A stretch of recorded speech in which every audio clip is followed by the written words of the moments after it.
chose not to have the surgery. He chose to rest and relax and hope it goes away. And then he ended. We took a look at Gilmore, and if we got Gilmore, we win in the division. I feel like, you know what I mean? I feel like Stephon Gilmore. Richard Rodgers. He's with our team over the last couple of years. But this is about our fourth time picking him up. What does that mean for...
Welcome to another episode of Bird Gang Nation Sports Talk. I'm your host, Bird Gang 31.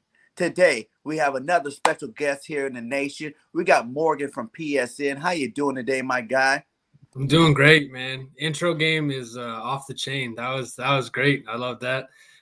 Thanks for having me. It's my pleasure. Love to talk some birds, and what a great day for it, with all the cuts. So I'm excited. Oh, yeah, sure. Man. It's going to be a great show today. Great show. Go ahead and give everybody a rundown of what you do and where you're from and how that. Sure, yeah. I've been writing with Philly Sports Network for, it's been like 4 or 5 years now. Some of you may have seen my articles on Philly Sports Network, and then I just recently joined the Flipping the Birds podcast with Chris and Brian. They're great guys.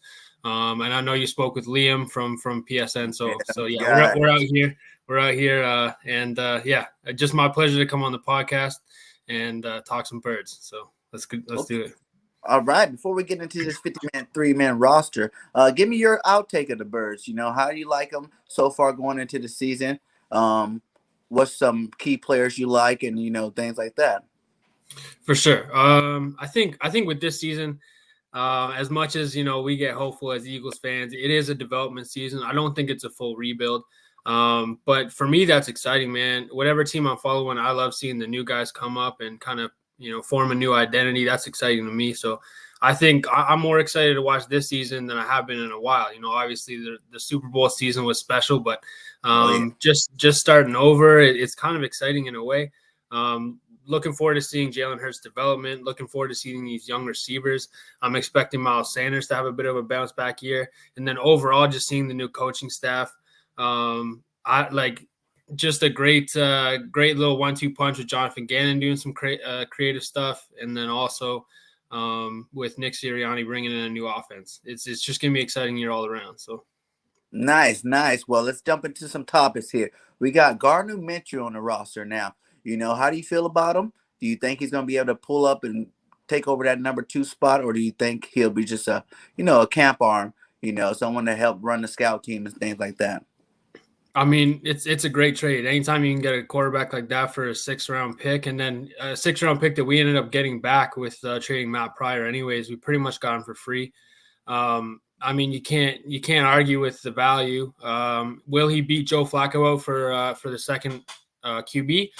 It remains to be seen. But what I do really like about him is you don't have to change the offense as much. He's much more similar to Jalen Hurts than Joe Flacco is, and has some experience. So I love the pickup. Anytime you can pick up value like that, you can't really complain. I think eventually he's going to be QB2, but it just depends how much the coaching staff is willing to trust him without really seeing him play. It won't be early on in the season, maybe late in the season. But, yeah, it's a great pickup for essentially nothing. You can't really complain, right? Yeah, $900,000 a year. That's pretty good. That's pretty good there. Do you think the Eagles done enough this offseason, You know what I'm saying? In terms of you didn't get his chances to really see him in the preseason games. You know, I'm on the boat of like everybody else, like Nick Sirianni and those guys saying that they had 7 preseason games when you look at the joint practices, and with them practices, ones go against ones. You know, the preseason games are more just for evaluation of the back end of the roster this year, and I think it worked out pretty good because we definitely still got all of our starters healthy going into week 1. Yeah. Yeah. I mean, you make a good point. I think the sky's the limit for this team if they can stay healthy. So whatever you can do to keep them healthy, you got to do. Obviously, that Patriots game was a bit nerve wracking. Not seeing them put up any points, but I think they definitely hit a rhythm in the next game. I think with both the offense and the defense, the coaching staff really creative, so they're not going to show very much during the preseason games. I would have liked to see more, but obviously it's not up to us fans, right? So if they think they saw enough during the joint practices, I'm sure they did. Again, they're playing some, the Jets aren't a great team to begin with. The Patriots are kind of figuring out where they are. So it's it's hard to tell what the joint practice is, but I think that if they like what they see, and that our roster at the top is fine as long as they can stay healthy, I'm confident that they found the right guys. Some interesting, I'm sure we're going to get to it. Some interesting guys they decided to keep on the roster and interesting cuts as well. But I trust the coaching staff for sure.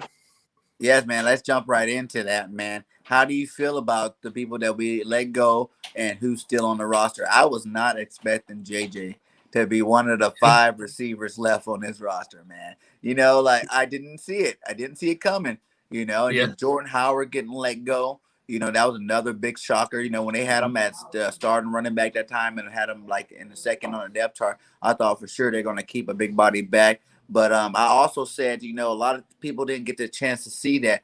I heard early in practice that they were going to have Jack Stahl run fullback for us. You know what I'm saying? Be that F back, going around. But you didn't see him in the preseason working at all. You know what I'm saying? You didn't see nothing about it. It's like one of the best kept secret type things, And actually, it must be true because we kept 4 tight ends and Jack Stahl was one of them. And Jordan Howard is on his way out. Yeah. Yeah. The first, I'll tackle the first. I think that with J-Jaw, we see you see all these clips of all the preseason and Nick Sirianni is just yelling at him, right? Clearly in his ear all off season. So he must have got through to him. I think it was really more of a case of Travis Fulgham's job to lose than J-Jaw won anything. I think that Fulgham just didn't show what he had to. So that's why he got cut.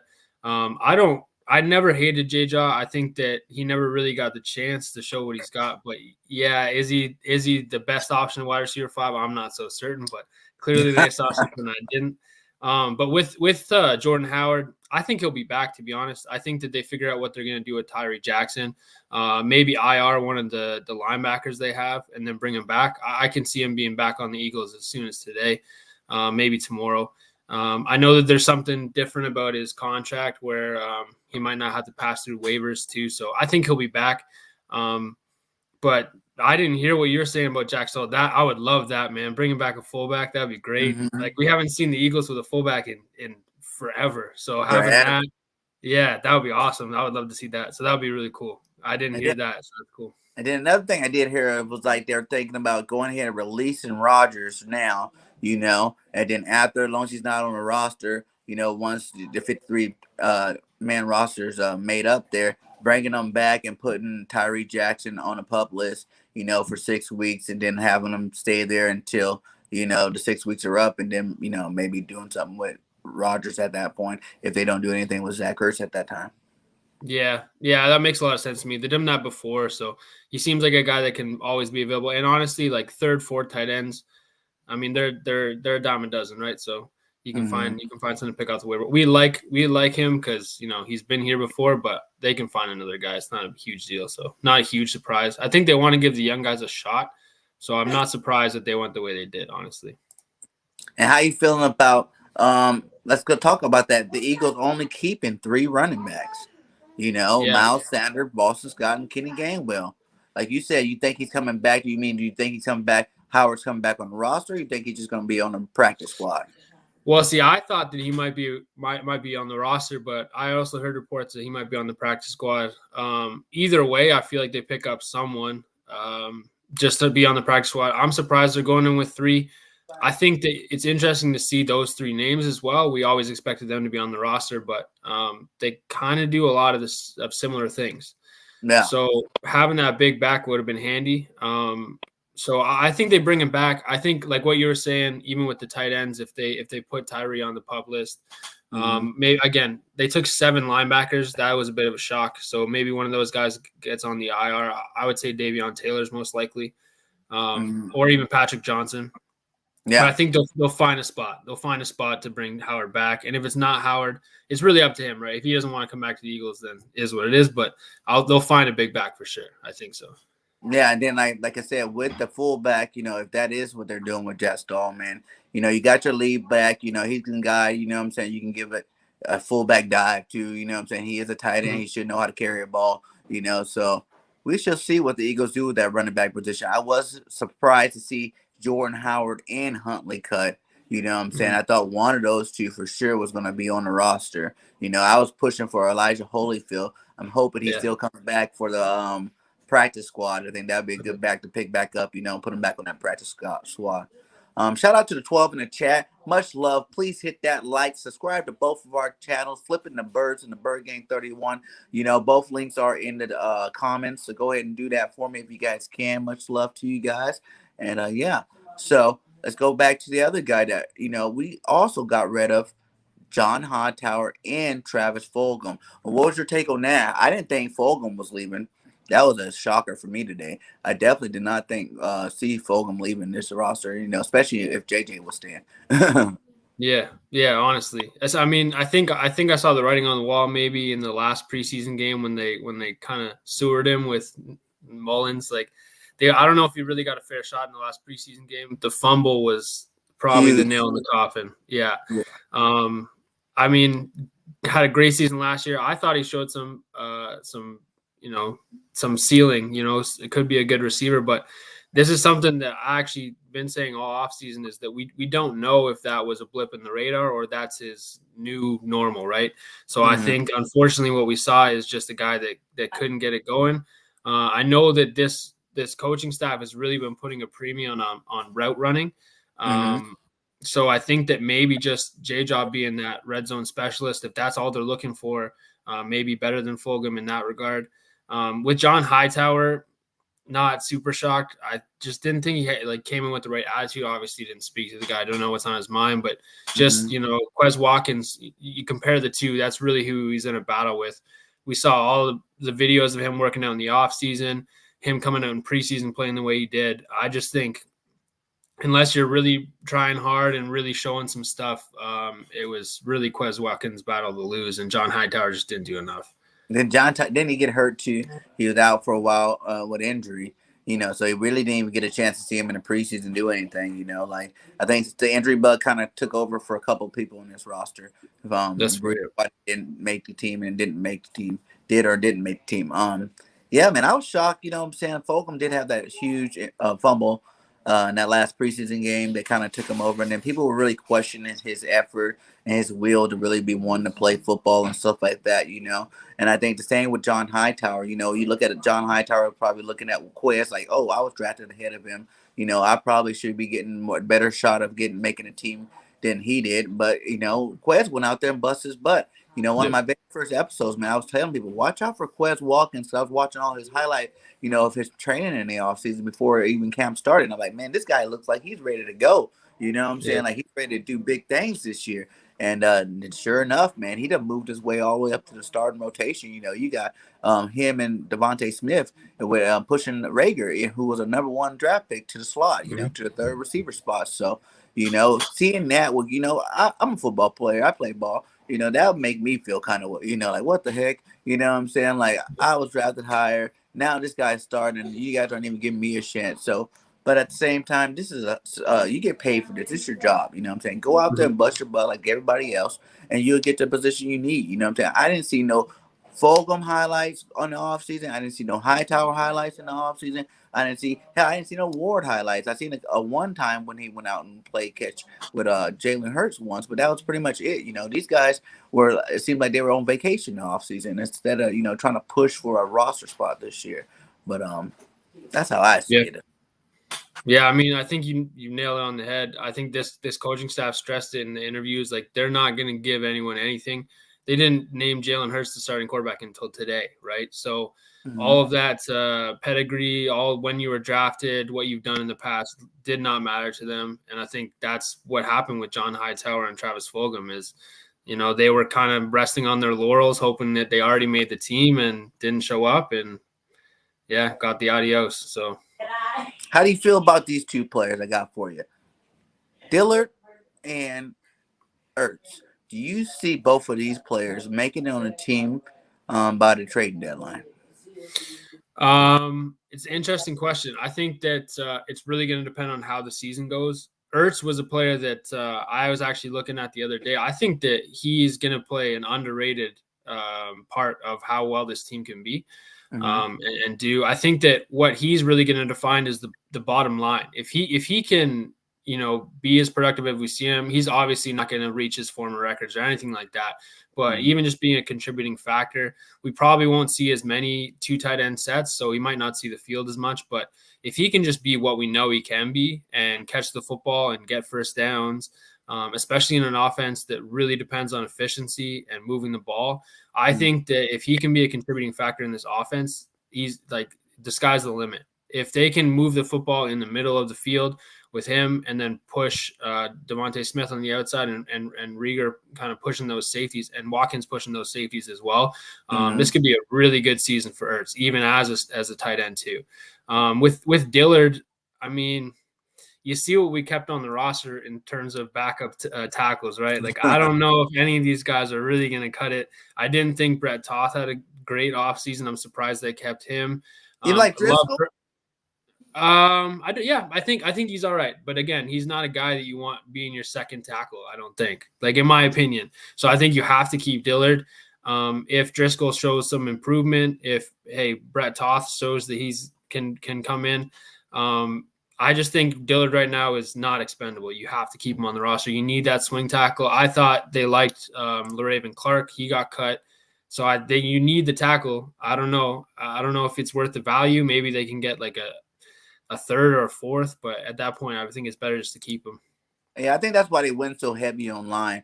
I think Driscoll will probably be Lane's backup, and then Mailata's backup will be Dillard. Because Dillard have shown us that he cannot play both sides of the ball. You know what I'm saying? He's the only one out of all those backups that isn't cross-trained in 2 positions, that they can't go in there and give you good value at 2 positions. So, I like the fact that they said he did a good job against the Jets, even though we all know it was the Jets, you know what I'm saying? It wasn't even their starters. So, but at the same time, it's like, if we're keeping them solely because you're keeping a bunch of numbers back there at the offensive line, you're going to keep them at left tackle only, then yeah, let's keep them. Keep him until at least the trade deadline. I think Driscoll can probably play both sides if you really need him to. He stepped up last year until he got hurt. You know what I'm saying? He was playing some pretty decent football out there. So, Top did good when he went in. Herbert did good when he went in. You know what I'm saying? These are young guys that still need some more time to develop before you try to name them a starter or something like that. But, and then we do got big boy Landon Dickerson. That was my next thing is how do you feel about Landon Dickerson coming off the IR before making the 53-man roster? Do you want to see him play this year, or do you want us to just redshirt him the year out? Yeah, I mean, the hope is you don't have to play him, right? If he can sit and heal, I think that's the hope. Obviously, injuries will play a factor, but we saw Nate Herbig in at center. That didn't go very well. They didn't really keep anyone. Obviously, Seumalo can kind of go into the center position if need be, but having just that backup, even if he doesn't have to play, that security blanket at center is huge, massive. And I mean, going forward, as long as he can stay healthy, I think we got a steal. I was like, this is one of those, I think at draft day, not everyone was happy about it, right? But offensive line wins games. That's the way to put it. Like, it's as simple as that. If you have a great offensive line, and what we were lacking is a bit of depth. I know a lot of these guys got some starting time last year, but no one at center, right? Because Kelsey has been so consistent. Seumalo, I'd rather have him at guard because I think what happens is what I prefer to happen is Seumalo goes in at center and they put Herbig in at guard. But it all depends. I think they only really wanted him to play right guard this year, but I'm surprised they cut Sua, to be honest. I thought he played well. But yeah, I think just having that extra guy is huge, massive, especially a guy that's that good. Yeah, my thing is I want to hold him off until like, week 7. Let him get fully healthy. Let him start getting out there. At least he'll be able to practice now that he's on a 53-man roster. Get him starting those drills and whatnot. But then once he's fully healthy, man, I think he's good enough to even take over for Sayamala. You know what I'm saying? Like Sayamala is a good, left guard, but he's not elite. You know what I'm saying? Right. He's not an elite talent. He kind of is his ceiling. You know what you're getting from Sayamala. You're going to get some consistent football, at a decent level to the point where he's not going to cost your line, any kind of bad juju or nothing like that. But also he's not going to be elite enough to actually make a difference whether he's in there or not, And I think that Landon, once he gets on the field, man, it's going to be so hard to take him off. I watched him play here in Alabama, man. And Landon Dickerson's a road grader. He's a beast. And if you let him go guard, with standing next to big old Mailata, both of them boys are huge. That would be an upgrade. It would be no disrespect to Sayamala, but it would be an upgrade on the offensive line. And, with only 3 running backs and you want to keep your quarterback healthy, that might be a move the Eagles should make around week 6, week 7, depending on how we are. Obviously, if we are dread awful, don't even waste the talent. You know what I'm saying? Don't even waste the talent. If we're like, week 7, we're 1-6, which I pray we're not, we're 1-6 around that time, they don't waste it. But I'm just saying, if we're in competition mode, you know what I'm saying, and he's back there training and practicing good, I say we go ahead and get him in there. What better way to learn from a guy like Kelsey than play right next to him? You get to hear him make the calls, see why he made the calls, you know what I'm saying? Like, work on pass blocking moves. You have him coaching you side by side as opposed to coaching you, when he comes off the field, in a situation like that. So if you want to move him to center next year when Kelsey leaves, you can move him to center. He has seen how the center works, But if not, you can keep him at guard and maybe give Sam Mahler another chance at being that center. Because that's what we were saving him for. I think he just ended up being the best lineman, so we moved him in guard spot until Kelsey was leaving. Yeah, I agree. And I mean, we saw with Herbig and some of the other guys how much just that little bit of experience can have. And so, if we're rolling into year 2 with Dickerson and he's already got some games under his belt, I mean that's huge. So yeah, I mean I'd love to see him. There's no way to tell without knowing what the injury and how it's progressing. But I'm excited to see him on the field regardless. So better sooner than later it would be better, but we'll see for sure. Yes. And like you did hear today that the coach just finally said it, even though we all knew Mailata and Hurst were going to be the starters. That finally was said today in a press conference that Hurst is your starter. What do you think Hurst's ceiling is and what's his floor? I mean, that's a great question. The numbers could be all over the place. I think what my key is going to be on how successfully is just limiting the turnovers. So if he can limit turnovers and march this offense down the field, I think that he could have a great season. Is he going to put up, top 5 numbers passing? Probably not. I don't think this is an offense that's really going to try and score as much through the air as we've seen in the past. I think they're going to try and do maybe, and we might see some plays like the Chiefs like the run where it's like screen passes or swing passes. So we might get a few of those touchdowns. But just sneaking in like the top 10 area, I think that's kind of the ceiling in terms of passing yards, passing touchdowns. And that would be a really good season for him just because I don't think he needs to be that great. If we see anything more than that, I mean, we got to steal then. If we're talking, if he's in the top 10 easy and he's pushing those numbers, I mean, you can't, that would be the dream, right? And then we really got someone for the next like 5-6 years, sign right away. But I think, squeezing in that, between 15 and 10 area would be really good.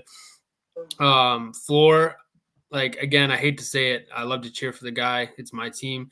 But the interceptions could play a huge factor.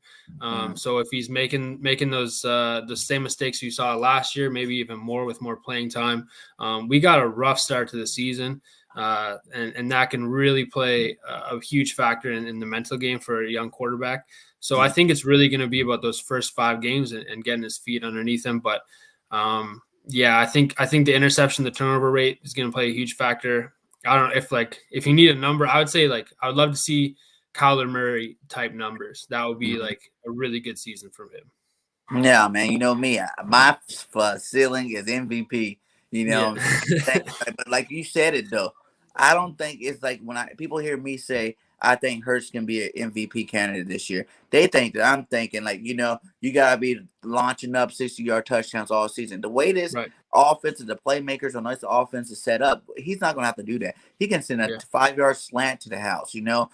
Quick screen to the house. You know what I'm saying? He's gonna get a lot of yards off of the playmakers making the plays as opposed to, him actually have to be the man and throw it 60 yards and get it down. Now he's going to have some plays like that too, I think, Yeah. plus his legs is going to get him, we did the math the other day. It's only to get at the over 1,000 yards with a 17-game season. That's only like 53 or 56 yards a game. And I totally see him doing that easily just off the point that, when it's 3rd and 7, he's probably going to take off, and get that first down here and there, keep the drive going type runs, as opposed to like, it's not going to be like Lamar Jackson running up the field because he has to run up the field, to make all the plays for his team. It's going to be an easy little 5 yards here, 10 yards here, 15 yards here. You know what I'm saying? If something's open, obviously he's going to take it to the house if he can. But, you know what I'm saying? It's not going to be like, him putting himself into harm's way running.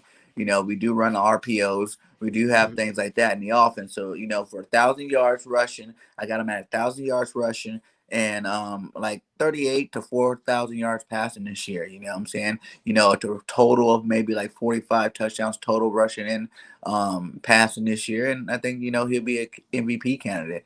A rough year would be, I think his ceiling, his floor is going to be like, maybe like 16 and 16, 16 picks, 16 interceptions. You know what I'm saying? Right. Like, he didn't play too good. He didn't play, he had some bright spots, but at the same time, he definitely didn't do good. But then in that situation, we might be looking at a new quarterback next year if that comes down to that. So I'm full on board. Hurts season, everybody heard me say it. I think it's 17-0 until proven otherwise. But, my realistic score, record of this year's 12-4. Or is it 12-4? No, 12-5. 12-5, yeah. Yeah. So.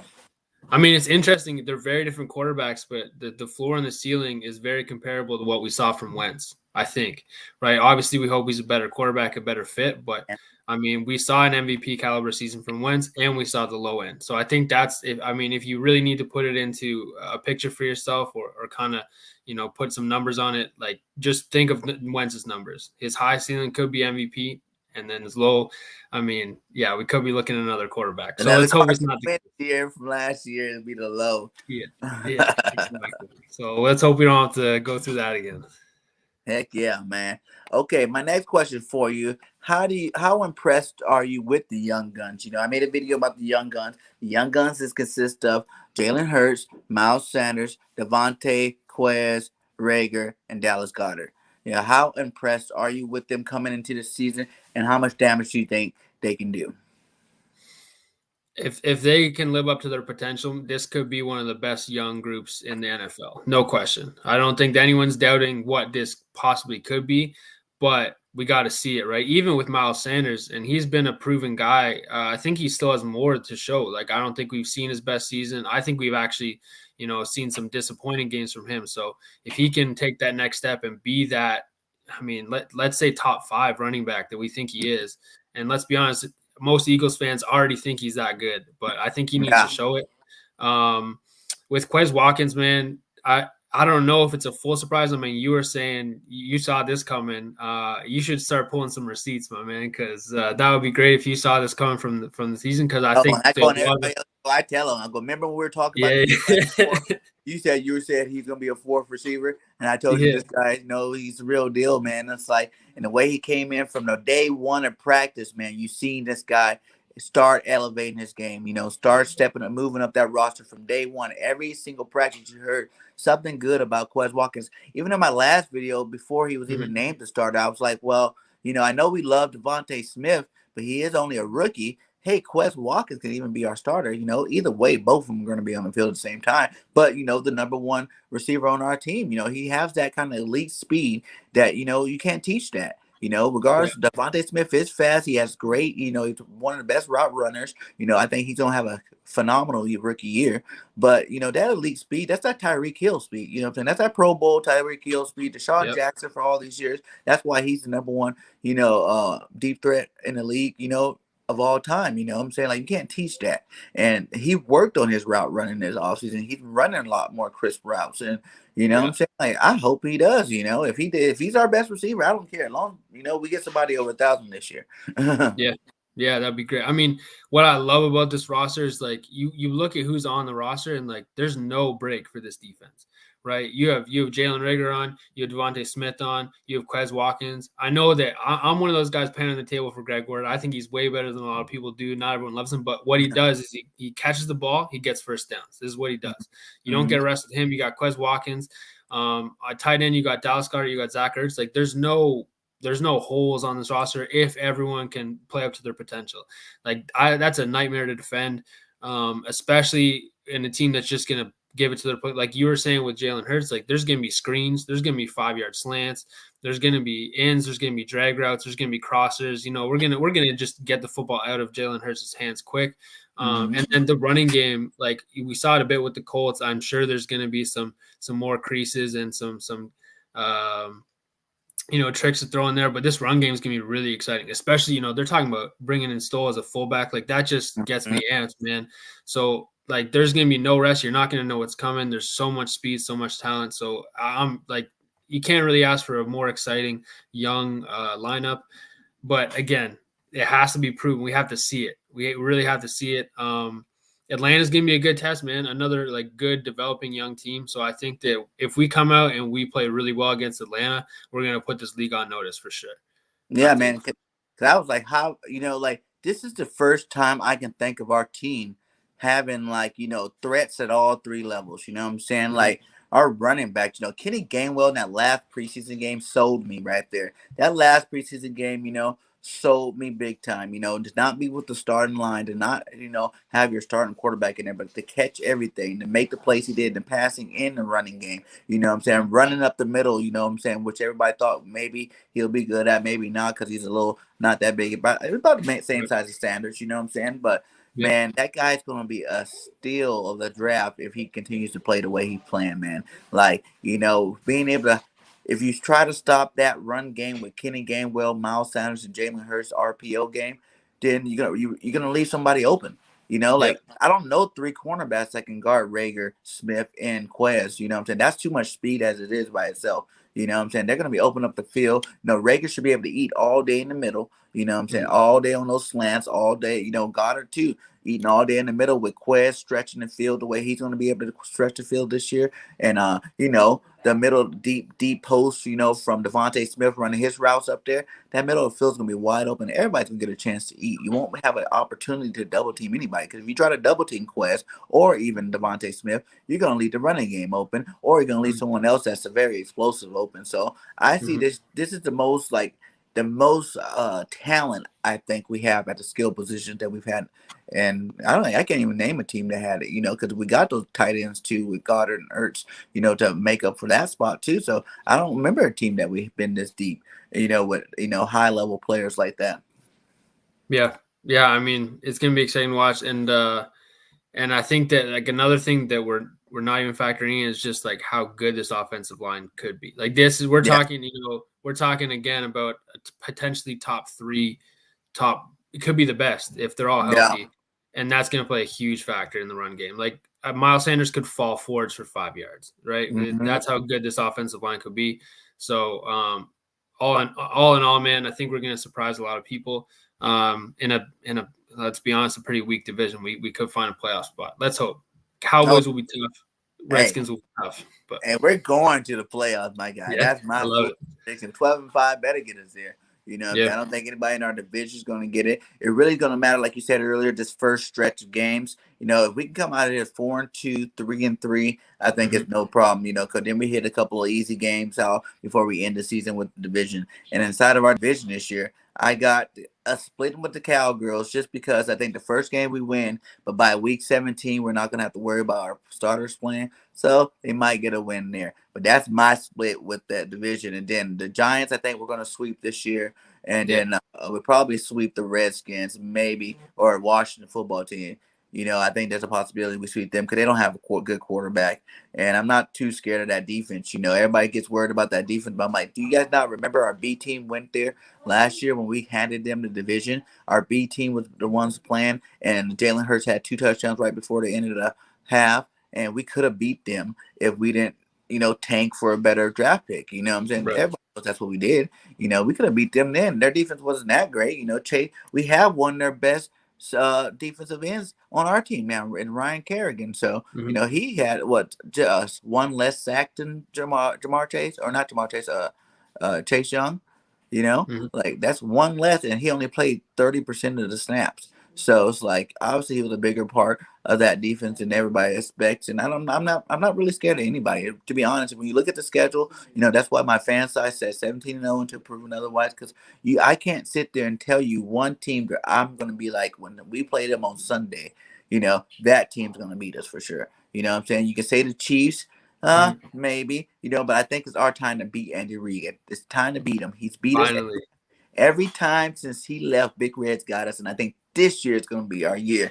We take it back to Andy Reid. And then the Tampa Bay Buccaneers, we got Tom Brady on lock. You know what I'm saying? That guy always chokes up on us. And then they have a short week coming to Philly. I don't think they're going to be able to pull it off that week either. So we shall see. It's going to be a rough season. But what do you think your record prediction is going to be?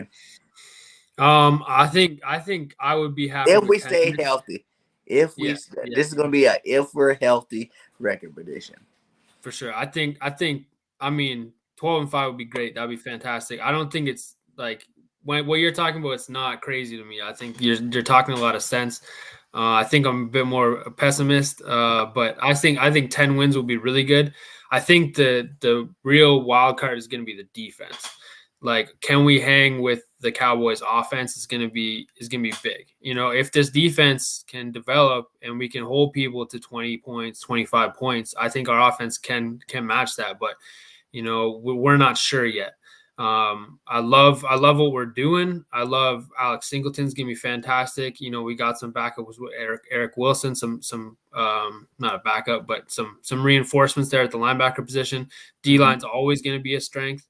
Cornerbacks look better, but just how it comes together as a whole, we really need to see them take over some games. We need some turnovers, right? It doesn't matter how good you are if you can't get turnovers, and that's what we saw with the last couple of years. We just couldn't force any turnovers. Not as bad of a defense as a lot of people think, but we just didn't take the ball away.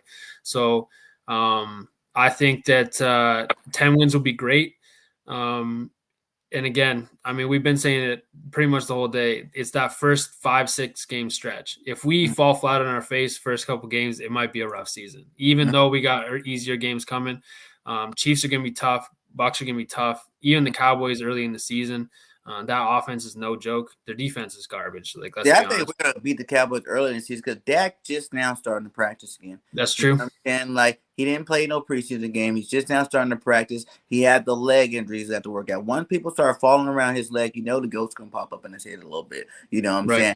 And he just came off that shoulder thing, the shoulder injury. They were even questioning whether he's going to start the season or not anyway. You know what I'm saying? So put those two things together, I just think, they got a hard game coming out week 1 against Tampa Bay. You know what I'm saying? To start out their season. And if they bang them up a good bit there, you know what I'm saying, we might see a different Dak the rest of this year. Plus, he just got paid.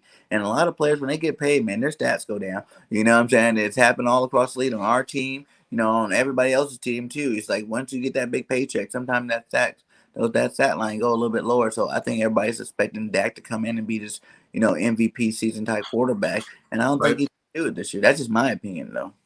Well, and we don't know how Zeke's going to play either. He lost some weight, didn't have a great season last year. I think everyone's expecting that he's going to bounce back, but not a guaranteed. So let's hope he has another down year.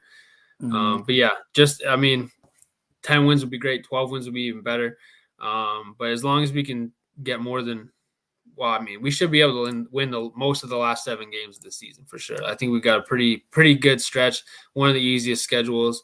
I think the preseason helped a bit. There was a couple of games like when I was looking at it at first, I was going, oh, I don't know if we're gonna win that or it could be close. Whereas now I think we just beat the Panthers. Like Oh teams yeah. like that. Like I just think that we beat them. So Like my sleeper teams, I said to watch out for this year. That team that I feel like we get, like I said, I feel like we can beat all of them. But right. the teams to look at, it's like the San Diego Chargers, how they're playing, depending on how they're Yeah. playing when we play them. That's another good squad out there that you need to watch out for. Justin Herbert likes to throw dimes out there in San Diego.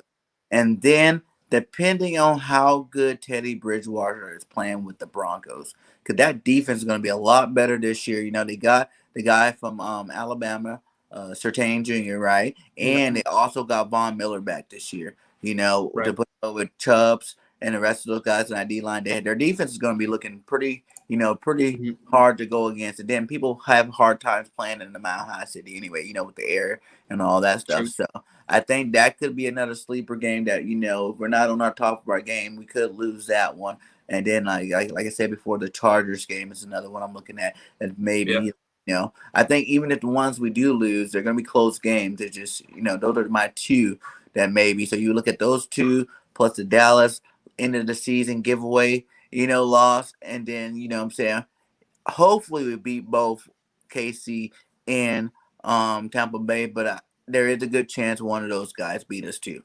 So, you know what I'm saying? So that's what 12-5, 13-4. One of those two, I feel like, is our ceiling of how good we can play this year and go into the playoffs. Because with a record like that, we might even get a first round bye. You don't know. You know what I'm saying? That's something nice, you know what I'm saying? But we'll definitely be winning the division. Yeah. I think 49ers, another team that are going to be tough to play. I don't know if they've named a full starter yet, but I don't think they're going to give Jimmy G a long leash. I think they said they're starting Jimmy G, but they kind of like what we did with the Hurts last year. Yeah. They said they're going to have special plays for Lance to go in there and play, but they're going to start Jimmy G. So it's going to try to be like that, which I think is stupid. You start one or the other. I thought it was so dumb in the beginning of the season when Hurts was coming in and doing those stupid run plays. You know what I'm saying? Like, that was garbage to me. It's like garbage football. It's like you got him in there off the bench. Yeah, you're getting him somewhat playing time, but it's not meaningful playing time. He did run for a couple of first downs, but you obviously seen that did not help Carson Wentz at all, and I doubt it's gonna help Jimmy G at all. Having them come out to sit out a play or two in the middle of a game when he's trying to get everything rolling. So, but I like that with that quarterback situation early. That's why I'm not really worried about them. Some of those big hard teams, I think it's the fact that we're playing them early is why I give us the benefit of the doubt. As opposed to if we were playing them later on the season, like even with this Atlanta game coming up, that was my next question. Who do you think wins week 1? But even with this Atlanta game, they don't have Julio.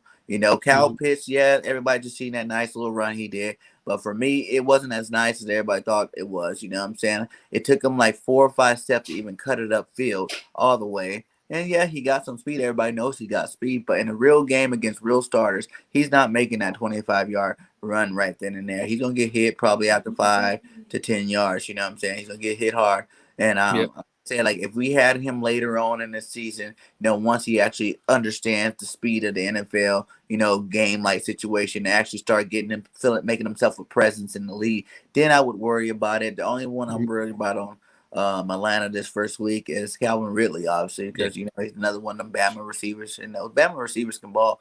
All the ones that are in the league right now, they all good, and they all can do. They're great route runners, and they can ball and do big things. So Calvin Ridley, but I think Slay should be able to lock him down. Especially practicing against Devontae Smith every day. You kind of got like a mirror image. Maybe Ridley's a little bit bigger, but they're pretty much around the same size. So hopefully Slay can use that to his advantage. Plus, we're not playing sticks defense no more, where he's going to get left on the island. He's actually going to help behind him, in case he does get beat up on a couple of plays. So, yeah, I think we match up well against the Falcons, man. We've had their number for the last while. I do think it's a close game, maybe not as close as the last couple of seasons, but in terms of Kyle Pitts, I think that we are in a great position with a guy like Davion Taylor, who, may be developing as a linebacker, but athletically is a beast, right? If you're looking for someone that athletically matches up with Kyle Pitts, like we have that on the roster, even if he's not a full-time starter or may not even see the field that often, we're going to play the matchups game. We have a few guys that can hang with him. And when it's not him, I think you're going to see Kayvon Wallace. And he's been having an underrated offseason as well. We've all been clamoring. Oh, sorry to cut you off. Did we keep Jacoby Stevens? No. We cut him? Yeah. Oh, man. I was a bit surprised by that too. Dang, I didn't even realize that part. Yeah, man. But yeah, go ahead. That Yeah. sucks. But Yeah. Davion definitely is fast enough to, hang Yeah. in fast Oh, guys. yeah. It's good. Yeah, like a 4-5 guy and Mm-hmm. long. Again, has some work to do as a linebacker as a whole. Hasn't played football for that long, but if you're looking for a guy to hang with Kyle Pitts, he can certainly do that athletically. Yeah, but we just got guys that can play that matchup well. Like you said, Calvin Ridley, he's going to be a problem regardless. But I don't know if he's at the point of his career where he can carry that team fully. I mean, Matt Ryan is constantly underrated, great quarterback, but again, can't really carry that team. Their defense, who knows? Not great defense for the last couple of years, but have had a few games. But I just think we match up well. I think we got their number. It's a great first game, man. I don't think you can really ask for a better first game. You don't want to roll over your first opponent. You don't want an easy game. But we're not starting with Tampa Bay like the Cowboys are. I think it's it's a great first game. You get to see what we can do, but should be a win. So yeah, man. Yeah, that's what we like to hear. Win week 1, my guy. Win week 1. That is good. Now, with that safety thing, and I know you noticed you mentioned Kayvon Wallace. Are you worried at all about the depth at safety? We got McLeod coming back here. He just got back to practice, but he's not 100% yet. Kayvon Wallace isn't 100% yet. He should be back in a week or so. Well, we're hoping, and then I think the only other safety, what was the other safety? We got Mike Epps. Would you be comfortable with Mike Epps going in there with Harris game 1? I don't love Epps. He's a great special teamer. I thought, to be honest, they were going to keep one of the young guys. I think Elijah Riley would have been the first choice. But I like the way Grayson Arnold played as well. I was surprised they didn't keep those. I really hope we keep at least one of those guys on the practice squad. I thought we were going to keep another. To see us keep 7 linebackers and 4 safeties was a bit of a shock. But I just think that you're going to see for the first couple of weeks, maybe just hopefully Rodney gets back sooner rather than later. But I just think you're going to see a bit of an adjustment. Maybe we'll see more 3-4 with our single high. But I really hope it's not Marcus Epps. I mean, he can do it. It's not an issue, but I hope we see more of Kayvon Wallace just in that strong safety position. That's why I just want to see that. If for no other reason, then I know he's going to have a great season. So I just hope to get him going early, and then when Rodney comes back, we have that kind of 1, 2, 3 punch. That'd be nice. Or even if Rodney gets hurt later on, for coming back too soon. Right. I think it's time. That's Kayvon Wallace's job to win. You know what I'm saying? Like, we drafted him for the reason. We knew Rodney was having back-to-back injuries, and it was about time for him to be coming up here. And Kayvon talks a big game. He's a huge talker. You know what I'm saying? And the only time I ever heard him backing it up was before he got hurt here in that Patriots joint practice. He was giving Cam the business, and he was like, and making some plays out there. So hopefully he can continue that when he gets back, and we can go out there and do some big things with Kayvon Wallace. Like, that's my real hope. Yeah. I mean, that's what we need to see from him is some development with the mental game. And if he's reading Cam Newton's mind, a veteran that's been doing it for years, that's a great development. I love to see that. And I love to talk, man. We need more of that. Our defense has been quiet for too long, so we need more challenge. Yeah, absolutely. I love the attitude. We need more of that. That's 100%. one thing I think our team has a lot more swag this year. You know what I'm saying? Like, even when you see Devontae Smith talk, well, maybe I need to go hit the judge a little more. You know what I'm saying? Like, you know what I'm saying? He's just sitting there confident. Like, their presence is very confident. You know what I'm saying? They know that they're good. That we haven't had no receiver that knew that they were good. They're all receivers like, well, hopefully they give me the ball and I can get something out there, like maybe I'll get some yards. No, these guys are like, hey, I'm the man. You know what I'm saying? Our quarterback, hey, rent's due every day. And we got to make sure we pay our rent. We ain't going to be late with the rent. It already carried over to the coach starting to say it now. You know what I'm saying? Like, we got to make our payment deposits every single day. And as long as we keep making the deposits every day, we going to be all right. You know what I'm saying? Like, that's good stuff. Like, we haven't had that team chemistry, vibe with everybody, like, on the same squad. I think that's part of the reason why our record wasn't so good the last couple of years is just because it was a Yeah. divided locker. There's people on this side and people on that side, and Yeah. no one really wasn't really the leading the team. They're just kind of all going out there on Sunday and doing their thing. You know what I'm saying? And I feel like this year is the first year we're coming back in there. We don't have as much drama in the locker room. We have no controversy. Everybody know Hurts is a starter. Everybody know, Myla is a starter. Everybody know that our offense is going to be, we got our offensive starters out there and our defense starters out there, and our offense is going to be explosive. We got a number one, like you said, it could be number one, top three offensive line and defensive line. So it's like those are the two main things you really need to have veterans at and veteran presence at. And our skill positions are really fast and really athletic and talented. So, I'm hoping great things, big things this year, man. I think we can do it. And the rent is due, my guy. The rent is due, like you said there. You know what I'm saying? These guys are hungry. And another difference I say is how before it took that Super Bowl year all the way up until Carson got hurt before they got that underdog mentality. Even though the team was still good, but they still had the underdog mentality. Then the next year, right when it was like they're doing rough and Carson had to win those games in a row just to get us to the playoffs. You know what I'm saying? The underdog mentality. Well, this year they slid that fire a little too early, I think. And then that's the reason why we're going to have such a good year, because they started in the offseason. You know what I'm saying? With all these horrible lists, saying we're only going to win 3-4 games, saying Jalen Hurts the 40th best quarterback, saying Miles Sanders the 27th best running back, like Devontae Smith is too small, to play football in the NFL. All this stuff just got these guys lit early to the point where I think they all have something to prove. Is Dallas Goedert the next elite tight end?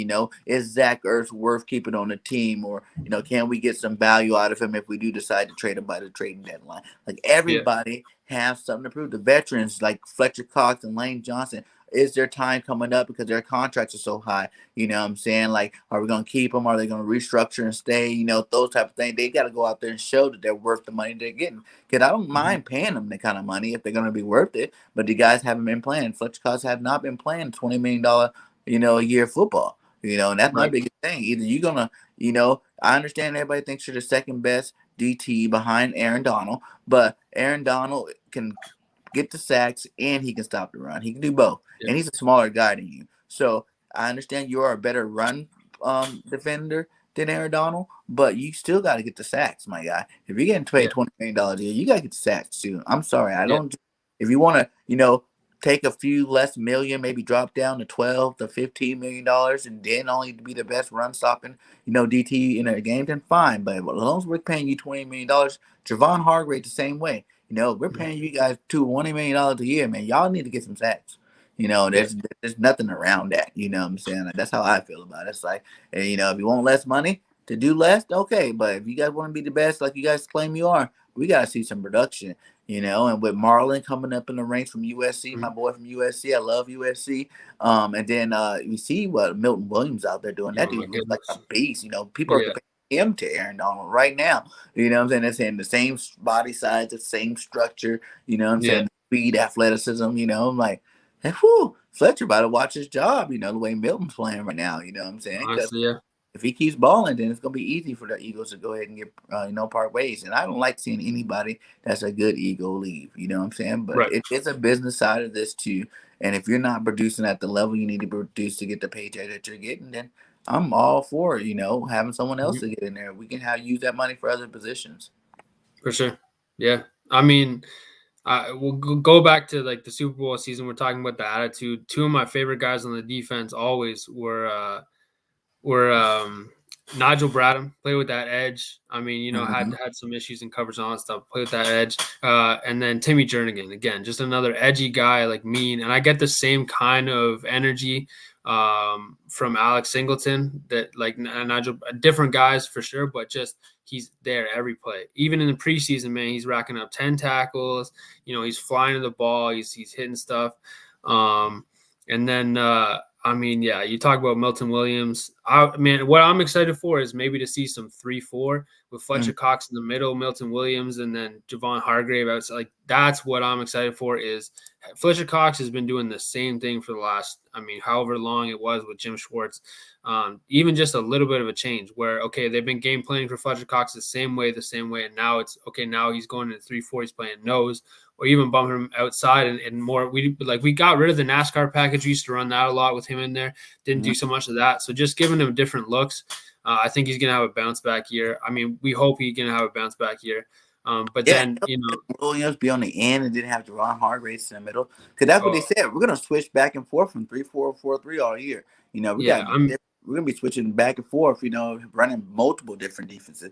Like we're playing Madden, we're going to have multiple D this year. And I like that, you know what I'm saying? Being able to adjust to your opponent. If you need to go heavy, you can run the 4-3. If you don't need to go heavy, you need to be lighter, you can run the 3-4. In the middle of the game, if you need to switch it up, run a little bit of both. Hey, run a little bit of both. We got the players to do it. Moving inside, like how he's cross-trained where he plays defensive end and he plays defensive tackle.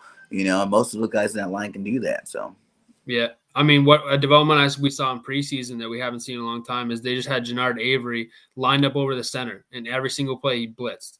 And they could not deal with it. The ball had to come out early or he was getting there. And love him or hate him, he does that well. He's going to come after you. He's a big guy. He's hard to stop.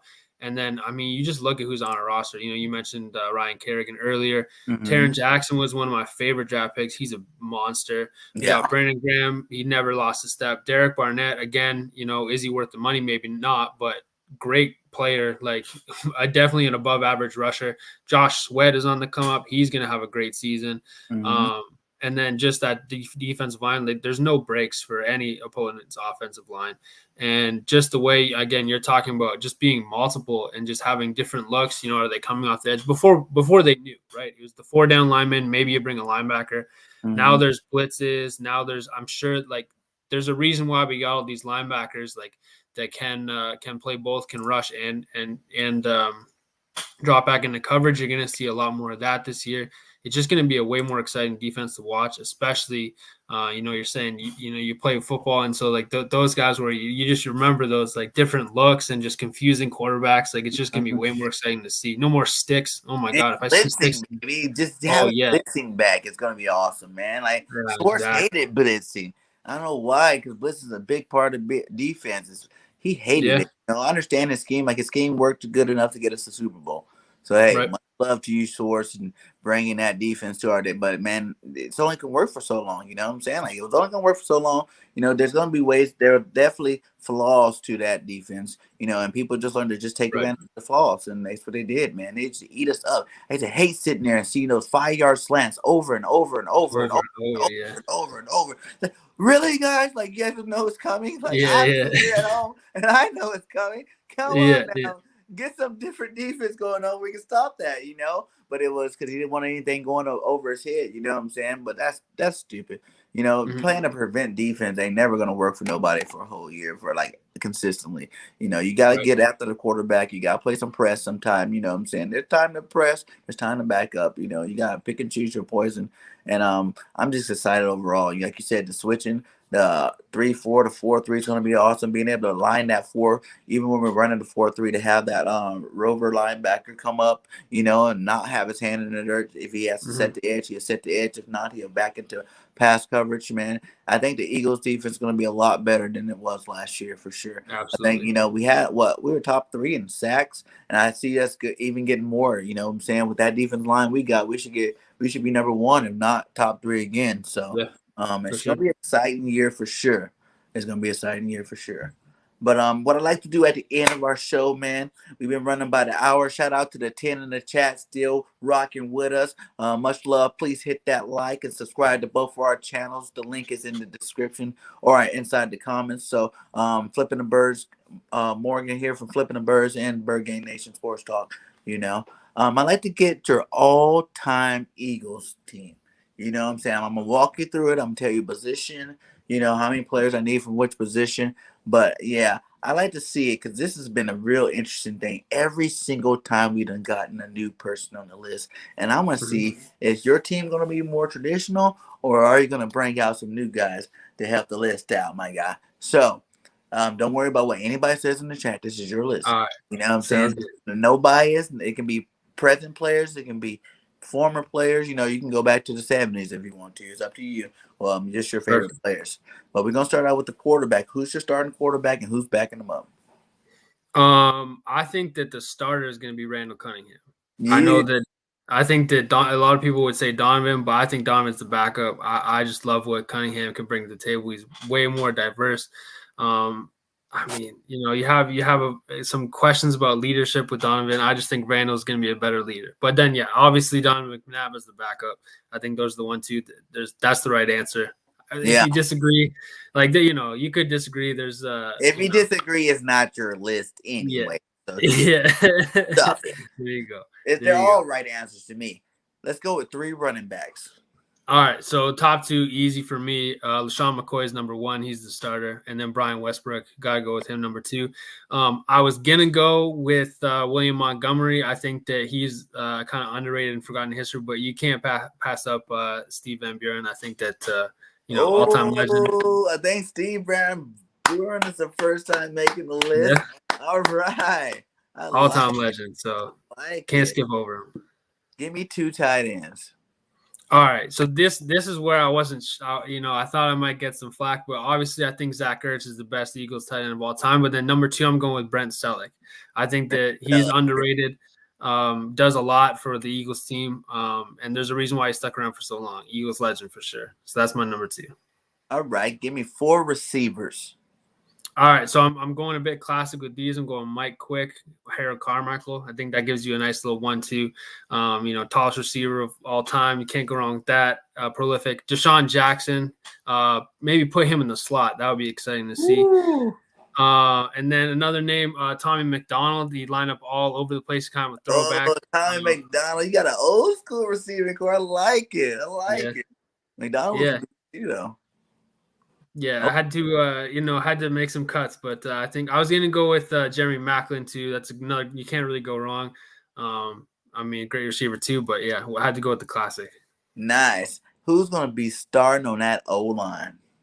All right, so I might have cheated a bit here. You can let me know. I think I'm going to go with Trey Thomas and John Runyon as the tackles. All right. But then I know he didn't play much for us at guard, but I think you slide Jason Peters in at guard if I'm allowed to do that. Okay. We're going to let it slide because you know what? All right. As the Eagles, we did give him a check as guard. So that's what I'm saying. He played it. Yeah, that's what I'm saying. And then good move. Nice cheat squat. I like that. That's what I was thinking. Yeah. I think, and I feel like a lot of people might disagree, but I think Brandon Brooks is the best right guard we've ever had. Right. I don't think there's any question talent-wise, so I'm putting him there. Evan Mathis, another great one, didn't really play that much for us a couple of seasons. So I'm going with Brandon Brooks. I think he's better. And then Jason Kelsey is playing center. There's no other answer, I don't think. Hank Fraley wasn't bad. Yeah, I guess that's fair. Let's go with defensive line, my guy. Keith Jackson was a beast, man. I did like Keith Jackson. There's a couple of tight ends too you can go with too. Keith Jackson was a beast, and then I also like the Chad Lewis. Chad Lewis had some good football with us. Yep. Defensive line. All right. D-line, you go with Reggie White. You got to take Reggie White. Right. You can't leave him off. Fletcher Cox inside. I'm going with Jerome Brown as my second defensive tackle. Right. And then Trent Cole on the other side. I think that's Trent made the list like one time, but yes, man, I love Trent Cole. He was a beast out there. Yeah, can't really go wrong with that defensive line. I'm pretty stoked with that for sure. And give me 3 linebackers, my guy. All right, Jeremiah Trotter. We're starting off with. Oh yeah, Chuck the Axeman's always on the list. Absolutely. Then Chuck Bednarik. Another legend. And then I'm going with Seth Joyner. So nice. Just a solid linebacking core. Let's go with your 3 cornerbacks. All right, I'm going Troy Vincent, Eric Allen, and then Asante Samuel. Nice. See that's one that you can keep going. Back in the day, we used to have a lot of good cornerbacks back in those days. Many. I think that was definitely the hardest position because there's so many. Yeah, safeties is tough too, but 3 safeties. All right, so my 3 safeties are Malcolm Jenkins. A little bit of recency bias, but I think he's great. And then obviously we're going Brian Dawkins. I think if you're going one safety, you start Brian Dawkins, and then Right. Malcolm on the bench. And then I went with Bill Bradley. Still tied for the interceptions record. Oh, look at that! That's a newcomer to the team, Bill Bradley. My God. Yeah. So Give I'm the going with him. fans some backup information on Bill Bradley. That's a good for one. Sure. I'm sure you got some Randy Logan as well, and that was another good choice. Yeah, and then I think we're going kicker next, right? Kicker's next. So kicker next is David Akers for sure. Obviously. That's the go-to. Punter. With punter, I went Donnie Jones. Can't lose with him. Yeah, with punters, we had so many, but yeah. Who's the coordinator for the team? Buddy Ryan. Buddy Ryan over Jimmy G. Oh, yeah. Buddy made the list for the first time, my guy. That's good, though. That's good. He had some good defenses. And who's going to be the head coach? Who else but Andy Reid? Andy Reid's my head coach. Red. That's an easy answer right there. That's an easy answer right there. That's a good list, man. That's winning some games right there if you had those guys starting. He's going to win a lot of games, my guy. A lot of games.